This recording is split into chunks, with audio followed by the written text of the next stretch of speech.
ಯಾಕೆ ಈ ವಿಚಾರ ರಾಜಕೀಯ ಸಂದರ್ಭದಲ್ಲಿ ಮಾತಾಡ್ತೀನಿ ಅಂತಂದ್ರೆ, ಬಾಬಾ ಸಾಹೇಬ್ ಅಂಬೇಡ್ಕರ್ ಅವರು ದೇಶಕ್ಕಾಗಿ, ಸಮಾಜಕ್ಕಾಗಿ, ಶೋಷಿತ ಸಮುದಾಯಗಳ ಪರವಾಗಿ ಏನೆಲ್ಲ ಏನೆಲ್ಲ ಶಕ್ತಿ ಕೊಟ್ಟರು, ಆ ಶಕ್ತಿಯನ್ನ ಇನ್ನೂ ನಿಮಗೆ ಶಕ್ತಿ ತಲುಪಿಲ್ಲ. ಕಾರಣ, ಈ ದೇಶದಲ್ಲಿ 60 ವರ್ಷಗಳ ಕಾಲ ನಿರಂತರವಾಗಿ ಕಾಂಗ್ರೆಸ್ ಅವರು ನಮ್ಮನ್ನು ವೋಟ್ ಬ್ಯಾಂಕ್ ಆಗಿ ಮಾಡಿಕೊಂಡ್ರು. ಬಾಬಾ ಸಾಹೇಬ್ ಅಂಬೇಡ್ಕರ್ ಕೊಟ್ಟಂತ ಅವಕಾಶಗಳನ್ನ ನಿಮಗೆ ಇನ್ನೂ ತಲುಪಲೇ ಇಲ್ಲ. ಅಂಬೇಡ್ಕರ್ ವಿಷ ಕುಡಿದ್ರು, ನಮ್ಗೆ ಅಮೃತ ಕೊಟ್ಟಿದ್ದಾರೆ, ನಮಗೂ ನಿಮಗೂ ಎಲ್ಲರೂ ಅಮೃತ ಕೊಟ್ಟಿದ್ದಾರೆ. ಈ ಅಮೃತ ಎಲ್ಲಿ ಹೋಗ್ತಾ ಇದೆ? ಯಾರು ಕುಡಿತಾ ಇದ್ದಾರೆ? ನಿಮ್ಮನ್ನ ಓಟ್ಗಾಗಿ ಬಳಸ್ಕೊಂಡ್ರೆ ಇವನ್ನ ಬೇರೆ ಯಾವ ಉದ್ದೇಶಕ್ಕೂ ಬಳಸ್ಕೊಳ್ಳಿಲ್ಲ. ಬಾಬಾ ಸಾಹೇಬ್ ಅಂಬೇಡ್ಕರ್ ಅವರು ಈ ರಾಜ್ಯದಲ್ಲಿ 6 ಜಾತಿಗಳಿಗೆ ಮಾತ್ರ SC ಅಂತ ಸರ್ಟಿಫಿಕೇಟ್ ಕೊಟ್ಟರು.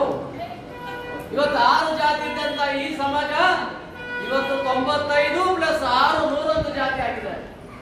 ನಮಗೆ ಮೋದಿ ಎಣ್ಣೆ ಸೋರಿದ್ರೆ ನಮ್ಮ ಭವಿಷ್ಯದ ಕಡೆ ನಿಗಾ ವಹಿಸಲಿಲ್ಲ. ಸಮಾಜ ನೋವನ್ನು ಅನುಭವಿಸ್ತಾ ಇದೆ.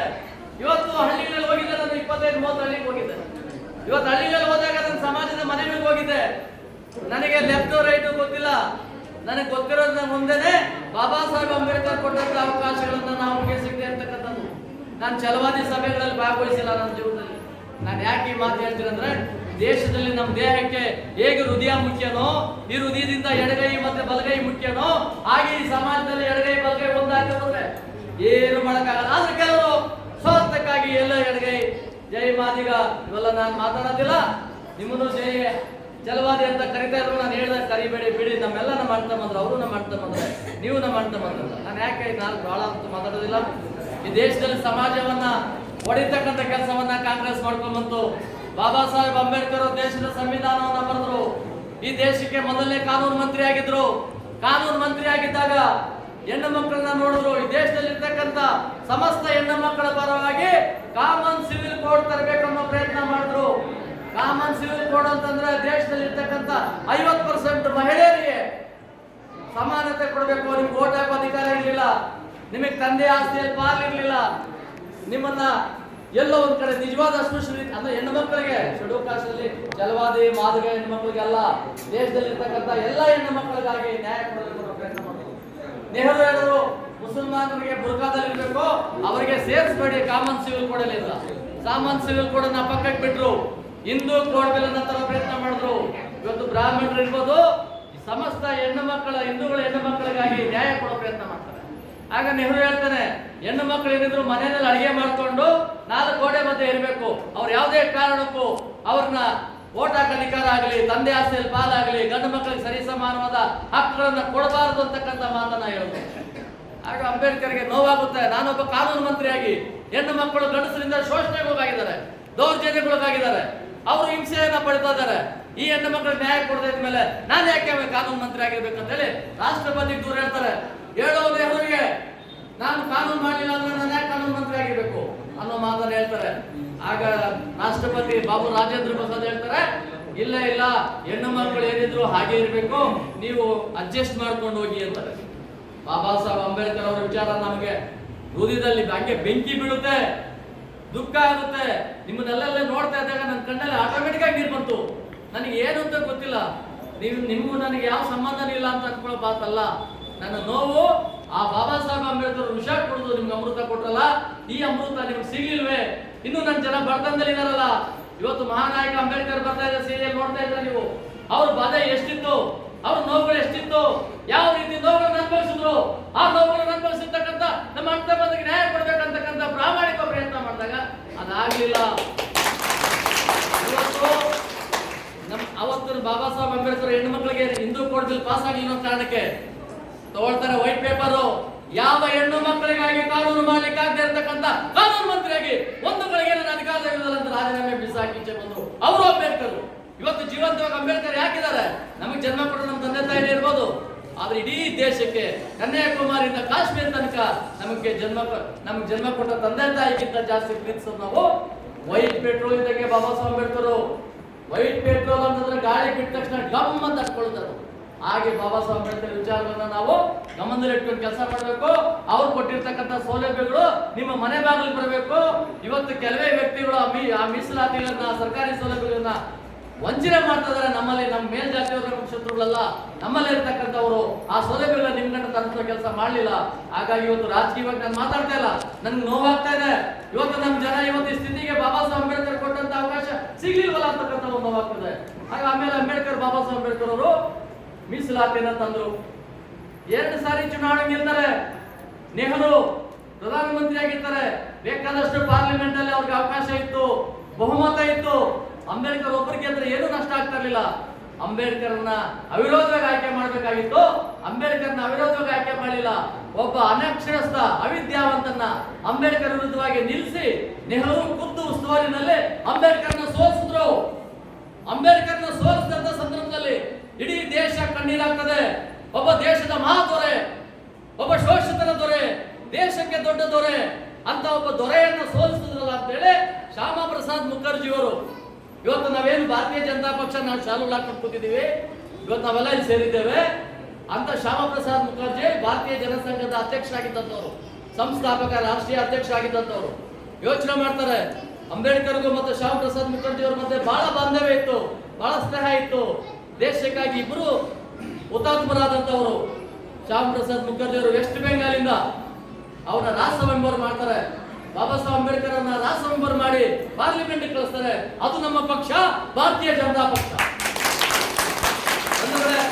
ಬಹಳ ನೋವಾಗ್ತದೆ. ರವಿಕುಮಾರ್ ಅಣ್ಣ ಇಲ್ಲಿ ಇದ್ದಾರೆ, ಅವರು ಬಹಳ ನೊಂದಂತವರು. ಅವರ ಜೀವನದಲ್ಲಿ ಬಹಳಷ್ಟು ನೋವುಗಳು, ಬರ್ತನ ನೋವುಗಳು ಎಲ್ಲವನ್ನೂ ನೋಡ್ಕೊಂಡು ಬಂತು ತನ್ನ ದೇಶಕ್ಕಾಗಿ ತಮ್ಮನ್ನ ಸಮರ್ಪಣೆ ಮಾಡ್ಕೊಂಡಿದ್ದಾರೆ. ಇವತ್ತು ಭಾರತೀಯ ಜನತಾ ಪಕ್ಷದಲ್ಲಿ ರಾಜ್ಯ ಪ್ರಧಾನ ಕಾರ್ಯದರ್ಶಿಯಾಗಿ, ಜೊತೆಗೆ ಬಿಜೆಪಿಯಿಂದ MLC ಆಗಿ, ಅಸೆಂಬ್ಲಿಯಲ್ಲಿ ನೋಡ್ಬೇಕು, ಕೌನ್ಸಿಲ್ ಅಲ್ಲಿ ಅವರ ಗುಡುಗು ಅಸೆಂಬ್ಲಿ ಅಲ್ಲಾಡುತ್ತೆ. ಆ ರೀತಿ ಒಂದು ಗುಡುಗನ್ನು ಹಾಕ್ತಾ ಇದ್ದಾರೆ. ಇವತ್ತು ಬಡ ಸಮುದಾಯದ ಪರವಾಗಿದ್ದಾರೆ. ಗೌಡರು, ನಮ್ಮ ಗೌಡರು ಇದ್ದಾರೆ, ರಾಜಕೀಯ ಕಾರ್ಯದರ್ಶಿಗಳು, ಮುಖ್ಯಮಂತ್ರಿಗಳಿಗೆ ಅವರು ಸಾಕಷ್ಟು ಕೆಲಸಗಳನ್ನ ಮಾಡ್ತಾ ಇದ್ದಾರೆ.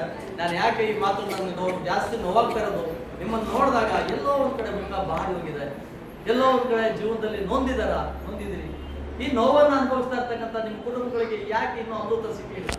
ಬಾಬಾ ಸಾಹೇಬ್ ಅಂಬೇಡ್ಕರ್ ವಿಷಯ ಕೊಡೋದು ನಮ್ಗೆ ಅಮೃತ ಕೊಟ್ರಲ್ಲ, ಈ ಅಮೃತ ನಿಮ್ಮ ಮನೆ ಬಾಗಿಲಿಗೆ ಇನ್ನೂ ಯಾಕೆ ಬರಲಿಲ್ಲ? ಇಷ್ಟು ವರ್ಷ ಬೇಕಾ? 73 ವರ್ಷ. ಎಲ್ಲ ಸೌಲಭ್ಯಗಳನ್ನು ತಿಂದವರು ಯಾರು?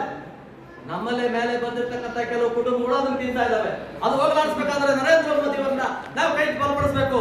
ನರೇಂದ್ರ ಮೋದಿ ಅವರಿಗೆ ಮಕ್ಕಳಿಲ್ಲ, ಮರಿ ಇಲ್ಲ, ಅವ್ರ ದೇಶದಲ್ಲಿ ದುಡ್ಡು ಮಾಡಬೇಕು, ಸ್ವಿಸ್ ಬ್ಯಾಂಕ್ ಅಲ್ಲಿ ಬೇಕಾಗತಕ್ಕಂಥ ಯೋಜನೆ ಇಲ್ಲ. ನರೇಂದ್ರ ಮೋದಿ ಅವರು ದೇಶವನ್ನ ಕಾಪಾಡ್ತಕ್ಕಂಥ ಅತ್ಯಂತ ಬಲಶಾಲಿ ನಾಯಕರು ಅವರು.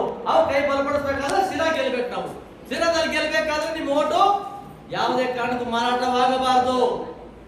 ನಾನು ಹೇಳಬಾರ್ದು ಈ ಸಂದರ್ಭದಲ್ಲಿ, ನಿಮ್ಮ ಓಟನ್ನ ಮಾರ್ಕೊಳ್ಬೇಡಿ. ಮಾರ್ಕೊಳ್ಳೋದಕ್ಕೆ ದುಡ್ಡು ಕೊಡೋರು ಬಂದ್ರೆ ತಗೊಳ್ಳಿ, ನರೇಂದ್ರ ಮೋದಿ ಸರ್ಕಾರಕ್ಕೆ ಹಾಕಿ. ಯಾಕಂದ್ರೆ ಒಂದು ದುಡ್ಡು ತಗೋಬೇಡಿ, ನೀವು ತಗೊಳ್ಳಲ್ಲ ಅಂತ ಪಕ್ಕದ ಮನೆ ತಗೊಂತಾ ಇರ್ತಾರೆ, ನೀವು ಯಾರು ಕೊಡ್ತಾರೆ? ಅದು ನಮಗೆ ಅದು ವರವಾಗಿ ಪರಿಣಮಿಸಬೇಕು. ಸ್ಥಿರ ಅಭ್ಯರ್ಥಿಯಾಗಿ ಗೆಲ್ಲಬೇಕಾಗಿರ್ತಕ್ಕಂಥದ್ದು ಭಾರತೀಯ ಜನತಾ ಪಕ್ಷದ ಅಭ್ಯರ್ಥಿ ಗೆಲ್ಲಬೇಕು. ಇವತ್ತು ನಮ್ಮ ಕಾಂಗ್ರೆಸ್ ಅಭ್ಯರ್ಥಿಗಳು 6 ಸಾರಿ MLA ಆಗಿದ್ರು. ಏನ್ ಮಾಡಿದ್ದಾರೆ? ನಾವು ಹಳ್ಳಿ ಕಡೆ ಹೋದ್ರೆ ರಸ್ತೆ ಇಲ್ಲ. ಆ ಬಡವರ ಮನೆಗಳ ಮುಂದೆ ಗುಡಿಸಲುಗಳು, ಹೆಂಚಿನ ಮನೆ, ಸೀಟ್ ಮನೆ ಇದ್ದಾರೆ. ಅವ್ರ ಪರಿಸ್ಥಿತಿಗಳನ್ನ ಗಮನಿಸಬೇಕಾದಂತ ಶಾಸಕರಾಗಿದ್ದಂಥವರು ಏನು ಮಾಡಿಲ್ಲ ಕಾಂಗ್ರೆಸ್ನವರು.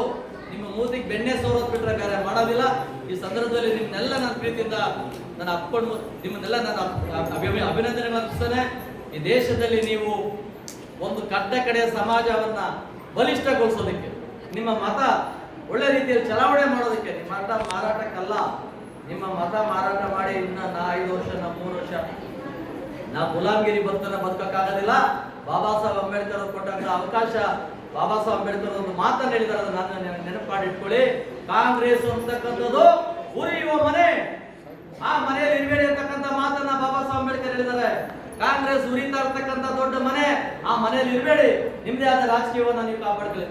ನಮ್ಮಮ್ಮ ಇದ್ದು, ನಮ್ಮಮ್ಮ ಇವತ್ತಿಲ್ಲ ನನ್ನ ಮುಂದೆ, ಆದ್ರೆ ನಮ್ಮಮ್ಮನಿಗೆ ಏನೇ ಮಾಡಿದ್ರು ಕಾಂಗ್ರೆಸ್ಗೆ ಓಟ್ ಆಗ್ತಾ ಇದ್ದೆ. ಯಾಕಮ್ಮ ಅಂದ್ರೆ, ಅಯ್ಯೋ ಇಂದಿರಾ ಗಾಂಧಿ ನಮ್ಗೆ ಬರಗಾಲದಲ್ಲಿ ಏನೋ ಅನ್ನ ಕೊಟ್ಟಪ್ಪ. ನಿಜ, ಅಪ್ಪ ಹಾಕಿದ್ದ ಹಾಲು ಬರ ಅಂತ ನೋಡ್ಕೊಳ್ಳೋದು ಬೇಡ.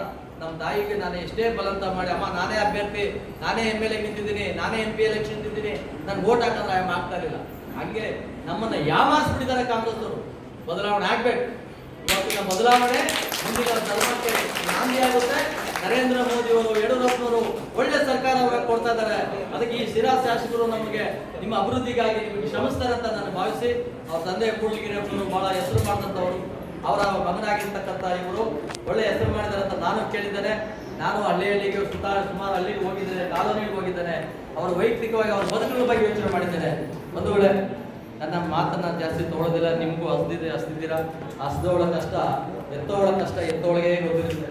ಹಸುವಿನ ಬಾಧೆ ಯಾರು ಇರುತ್ತೋ ಅವ್ರಿಗೆ ಹಸುವಿನ ಬಾಧೆ ಗೊತ್ತಿರುತ್ತೆ. ಹಸುವಿಲ್ಲದೆ ಅವ್ರಿಗೆ ಗೊತ್ತಾಗೋದಿಲ್ಲ. ನಾನು ಬಡತನದಲ್ಲೇ ಬಂದಂಥವನು. ನಮ್ಮಮ್ಮ ಒಂದೊಂದು ಊಟಕ್ಕೆ ಅನ್ನ ಸೊಪ್ಪು ಒಂದು ಒಂದಲ್ಲಿ ಹೋಗಿ ಸೊಪ್ಪನ್ನು ಬೇಯಿಸ್ಬಿಟ್ಟು ಕೊಟ್ಬಿಟ್ರೆ ನಮ್ಮ ಊಟ ಅಷ್ಟೇ ಇರ್ತಾ ಇತ್ತು. ಮನೇಲಿ ಮಗಕ್ಕೆ ಜಾಗ ಇದ್ರೆ ಒಂದು ಗೋಣಿ ಚೀಲ ಕೊಡ್ತಾ ಇದ್ರು ನಮ್ಮಮ್ಮ. ಆ ಗೋಣಿ ಚೀಲದಲ್ಲಿ ಹಾಸ್ಕೊಳ್ತಾ ಇದ್ದಲ್ಲ ನಾವು, ಒತ್ಕೊಳ್ಳೋಕ್ಕೂ ಹಾಸ್ಕೊಳ್ಳೋಕ್ಕೂ ಗೋಣಿ ಚೀಲದ ಒಳಗಡೆ ಪೂರ್ತಿ ದೇಹ ತುರುಕಿ ತಲೆ ಮಾತ್ರ ಆಚೆ ಬದುಕ್ತಾ ಇದ್ದಂಥವ್ರು ನಾವು. ಇವತ್ತು ಬಾಬಾ ಸಾಹೇಬ್ ಅಂಬೇಡ್ಕರ್ ಅವರ ಆಶೀರ್ವಾದದಿಂದ ಈ ಒಂದು ಸ್ಥಿತಿಗೆ ಬಂದಿದ್ದೇವೆ. ಇವತ್ತು ನಿಮ್ಮನ್ನು ಈ ಸ್ಥಿತಿಗೆ ತಗೊಂಡೋಗ್ಬೇಕು. ಈ ಸ್ಥಿತಿಗೆ ತಗೊಂಡೋಗ್ಬೇಕಾದ್ರೆ ನಿಮ್ಮೆಲ್ಲರ ಕ್ಷೇಮವನ್ನ, ನಿಮ್ಮೆಲ್ಲರ ಬಗ್ಗೆ ಯೋಚನೆ ಮಾಡತಕ್ಕಂಥ ಒಂದು ಪಕ್ಷ ಅದು ಭಾರತೀಯ ಜನತಾ ಪಕ್ಷ. ಅದು ನರೇಂದ್ರ ಮೋದಿ ಅಂತ ದೊಡ್ಡ ನಾಯಕ ಇವತ್ತು ದೇಶದಲ್ಲಿ ಮಾಡ್ತಾರೆ. ಈ ವಿಚಾರದಲ್ಲಿ ಎಲ್ಲರ ವಿಶ್ವಾಸವನ್ನು ಕೋರಿ ಇವತ್ತು ಭಾರತೀಯ ಜನತಾ ಪಕ್ಷದ ಅಭ್ಯರ್ಥಿಯನ್ನ 3ನೇ ತಾರೀಕು ಮರೆಯದೆ ಕಮಲದ ಗುರುತಿಗೆ ನಿಮ್ಮ ಮತ ಚಲಾಯಿಸೋದ್ರ ಮುಖಾಂತರವಾಗಿ ನಿಮ್ಮ ಸ್ವಾಭಿಮಾನವನ್ನೆಂದು ತೋರಿಸಬೇಕಾಗ್ತದೆ. ಎಲ್ಲೋ ಒಂದ್ ಕಡೆ ನಾಟ್ಕಾಡೋರು ಇರ್ತಾರೆ, ಇಟ್ಕೊಳ್ಳಿ. ಆದ್ರೆ ಸತ್ಯವನ್ನ ಯಾವತ್ತು ಸತ್ಯನೇ ಅಂತ ತಿಳ್ಕೊಬೇಕಾಗ್ತದೆ. ಈ ದಿಕ್ಕಿನಲ್ಲಿ ನಾವು ಕೆಲಸ ಮಾಡೋಣ ಅಂತ ಹೇಳಿ ನಾನು ಹೇಳಿ ಮಾತಾಡಕ್ಕೆ ತಾಳ್ಮೆದ ಕೂತಿದ್ದೀನಿ. ನಿಮಗೆಲ್ಲರೂ ನನ್ನ ಅಭಿನಂದನೆ ಅರ್ಪಿಸ್ತೇನೆ. ಕಾರಣ ಇಷ್ಟೇ, ನನ್ನ ನೋಡಿದಾಗ ನನ್ನ ದೊಡ್ಡಮ್ಮ, ನನ್ನ ಅಕ್ಕ, ನನ್ನ ತಂಗಿ, ನನ್ನ ಚಿಕ್ಕಮ್ಮ, ನನ್ನ ಬಳಗ ಈ ಸ್ಥಿತಿಯಲ್ಲಿ ಇದೆಯಲ್ಲ ಅಂತ ತುಂಬಾ ಕನ್ನಡಿರಾಗ್ತದೆ. ನಿಮಗೆ ಗೊತ್ತಿಲ್ಲ, ನಾನು ತಮಟೆ ಬಾರಿಸಿದೆ, ಡೋಲ್ ಬಾರಿಸಿದೆ. ನಾನು ಡೋಲ್ ಬಾರಿಸಕ್ಕೆ ಬರಲ್ಲ, ಫಸ್ಟ್ ಟೈಮ್ ಬಾರಿಸಿದ್ದು. ತಮಟೆ ಹೊಡಿತೀನಿ, ತಮಟೆನೂ ಬರ್ತಾ ಇರಲಿಲ್ಲ. ಹಿಂಗೆ ಕಾರ್ಯಕ್ರಮಗಳಲ್ಲಿ ಭಾಗವಹಿಸಿದಾಗ ತಮಟೆ ಹೊಡೆಯಕ್ಕೆ ಶುರು ಮಾಡ್ತಾ ಇದ್ದೆ. ಆದ್ರೆ ಇಲ್ಲಿ ತಮಟೆ ನೀವು ಬಡಿಯಲ್ಲ ಅಂತ, ನೀವು ಡೋಲ್ ಬಡಿತೀರಿ. ಆ ಡೋಲ್ ಹಿಡ್ಕೊಂಡು ನಾನು ಬಡ್ದೆ. ಪಾಪ ಹುಡುಗ ನನಗೆ ಹಣ ಹಿಂಗೆ ಹೊಡೆಯೋಡು ಹಂಗೆ ಹೊಡೆಯೋಡು ಹೇಳ್ಕೊಡ್ತಾ ಇದ್ದ. ಎಲ್ಲರ ಪ್ರೀತಿಯಿಂದ ನಾನು ನಿಮಗೋಸ್ಕರ ಆ ಕೆಲಸ ಮಾಡಿದೆ ಅಂತ ನಾನು ಭಾವಿಸಿ ನನ್ನ ತೃಪ್ತಿಗಾಗಿ ಮಾತಾಡಿದ್ದೇನೆ. ನಿಮ್ಗೆ ಒಳ್ಳೆಯ ದಿನಗಳು ಬರ್ತವೆ. ಅದು ಭಾರತೀಯ ಜನತಾ ಪಕ್ಷದಿಂದ ಮಾತ್ರ ಸಾಧ್ಯ ಅಂತೇಳಿ ನನ್ನ ಮಾತನ್ನ ಮುಗಿಸ್ತೇನೆ. ಜೈ ಭಾರತ್, ಜೈ